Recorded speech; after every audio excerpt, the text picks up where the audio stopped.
देखो आज्ञा 25 वर्ष आईन को बाटे जाऊला से निजे जानते तेणु से शासन बाहर ओढ़ जाऊँ तेणु आईन टा जो हिसाब से चलाऊले से डर डर लगुच सी भावुव मोहन सरकार आईन ठीक बाटे चलती दोषी दंड पाइबे आपण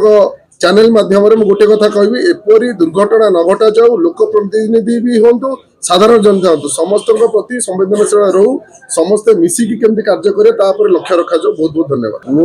आशा रखुची आपण माने जो माने सांबादिकता करूचंदी एठी तो मु प्रथम थर आसी मो पूर्व आपण माने आसीथिबे 25 वर्ष होला आगे किए चेपा जाइतिला कोन हेतिला सब गोटे गोटे स्टोरी आगे अछि कहार काहाकू न्याय मिलियला कोन मिलियला एवं जी जो कार्य ताको से लागुथुवा कारण से कार्य करथिले ताको डर लागुथुवा कि काले या हेजी बोली कारण तांको 25 वर्ष शासन ने से सही टाइप रो काम करी आसुथिले दोषी बुलुथिले एवं निर्दोषी जेल जाउथिले ताको सेटा डर लागुछि से जो कहउछन आईन आईन वाटर जाउछि आईन काम करी दियंतु काहे कि से बाय विचल होउछन।